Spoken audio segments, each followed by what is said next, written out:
রাধে রাধে। আর এখন তো জানো তো রোজের জল হচ্ছে।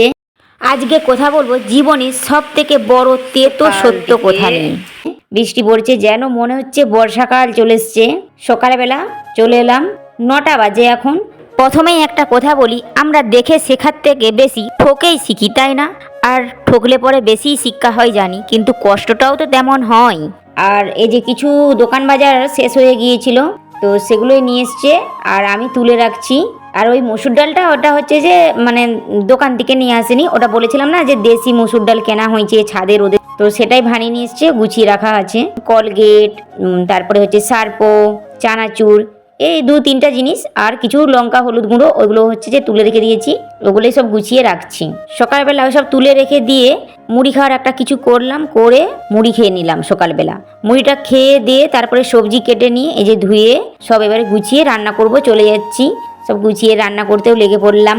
আর রান্না কি করছি জানো তো, হচ্ছে আম দিয়ে মাছ দিয়ে আলু দিয়ে ঝোল হচ্ছে, শাক ভাজা আর শাকের চচ্চড়ি। আর জানো তো আমাদের মানে গরম কি ঠান্ডা, টকটা মানে হবেই 1-2 দিন ছাড়া ছাড়া। আর এখন তো আবার গরম চলে এসছে, প্রচুর পরিমাণে হচ্ছে যে টক খাওয়া হচ্ছে। আর আমি যে কোড়াটা আমি দেখাচ্ছি, কোড়াটা দেখে তোমরা কেউ খারাপ মনে করো না।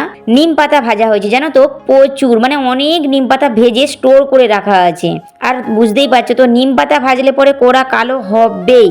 আর অন্য সময় যখন নিম পাতা থাকবে না, বুড়া হয়ে যায় মানে বড় হয়ে যায়, তো তখন তো আর নিম পাতা পাওয়া যাবে না। সেই জন্যে আমার বর তিতাও প্রচুর খায় আর টকও খায়। তো নিম পাতাকে বেশি করে ভেজে একটা ডাব্বায় করে রেখে দিয়েছি, শুকনো করে, রোদে শুকনো করে রাখলে পরে মানে রাখা যেত, হয়তো কোড়াটা কালো হতো না, কিন্তু সেটা না ভালো লাগে না, মনে হয় যেন শুকনো পাতা এভাবে এরকম মনে হয়।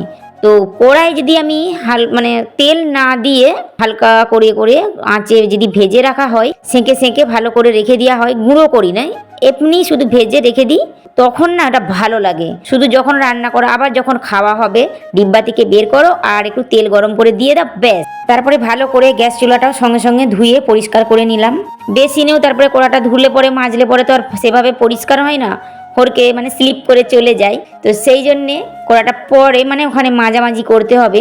আর সবজির এই যে খাঁচাটা, ওটা জানো তো সবজি শেষ হয়ে গিয়েছে। কিছু পেঁয়াজ রাখা হলে পরে কিছু কিছু সবজি খারাপ হয়ে যায়, পচে যায়, নষ্ট হয়, দাগ হয়ে যায়। তো আমি ভাবলাম, তো আমি তাহলে এটা ভালো করে একটু ধুয়ে নিই, সেই জন্যে ধুতে লেগে পড়লাম। আর এই যে স্টল কটা ছিল, স্টলগুলো একটু সার্পো দিয়ে দিচ্ছি। আর এই যে হোল্লা, এটা স্টল নয়, এটা জানো তো অনেকেই জানবে আমি বললে পরে, যারা বৃন্দাবনে গিয়েছে। এটা হচ্ছে যে লোম বস্ত্র, এটাকে লোম বস্ত্র বলে। আমি নিয়ে এসেছিলাম বৃন্দাবন দেখতে, যখন হচ্ছে যে সন্ধ্যাবেলা ঠান্ডা লাগে, ঠাকুরের কাজ করি, তখন মাঝে সাঝে একটু গায়ে দিয়ে দিই। তারপরে সমস্ত কিছু ধুয়ে নিয়ে চলে আসলাম ছাদে। ছাদে সব মেলামেলি করে দিচ্ছি। আর এই একটা তেলের ড্রামও ছিল, সূর্যমুখী তেল রান্না করা হয় ওই যখন একাদশী বা যে কোনো নিরামিষে যখন রান্না করা হয়, তখন এই যে শেষ হয়ে যায়, যখন ড্রামগুলো ধুয়ে রেখে দিই।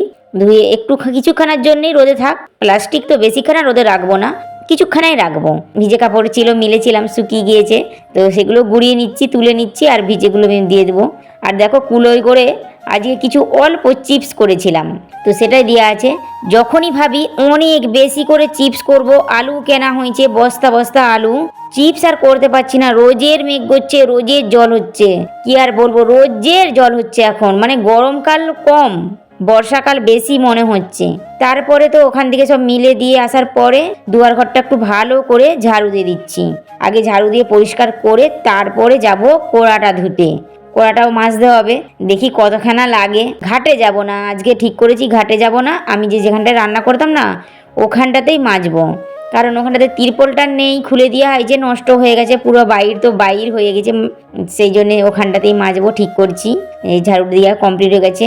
এই দিকের গেট দিয়ে আমি মাঝে সাঝে দুপুরবেলা ঝাঁয়লাগুলো বের করে দিই।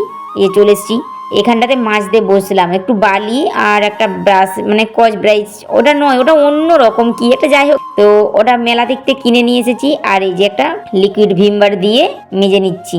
আর আমাকে যেন এখানটাতে এত রোদ লাগছে, আমি উঠতে বাধ্য হলাম, উঠে আবার সরে গেলাম, এই ছায়রার দিকে একটু বসেছি, ঘষে ঘষে মাজছি। কারণ কড়াটা দেখেইছো তো কত কালো হয়ে গিয়েছে বলে তো, নিম পাতা ভেজে ভেজে, তবে ওখানে তো আর অনেকখানা সময় লাগবে আর মাথায় রোদ লাগবে, সেই জন্যে সরে গেলাম। একটা বালতি করে জল নিয়ে এসেছিলাম। এই দেখো মেজা মাজা হয়ে গিয়েছে, কেমন পরিষ্কার হয়ে গিয়েছে। আর পেছনটা হয়তো ভাববে যে কেন পরিষ্কার করিনি, পেছনটা যেন তো উনানে রান্না করা হয় আর গ্যাসেও রান্না করা হয়, কালো হয়ে গেছে আর একটা সময়ও লাগবে, সেই জন্যে আর বেশি পরিষ্কার করা হয়নি। কাপড় চোপড় বা বাসন কুসন যেভাবে মেজে ঘষে পরিষ্কার করে নেওয়া হয়, এই দেখো যেমন কোড়াটা এখনও মেজে ঘষে পরিষ্কার করে নিলাম। এভাবে যদি মানুষের মনও যদি পরিষ্কার করা যেত কতই না ভালো। আর কেন বললাম এই কথাটা এটাও বলছি একটু পরে। তো তারপরে যে ধুয়ে নিয়ে চলে আসলাম, ভাত বাড়াবাড়ি করছি।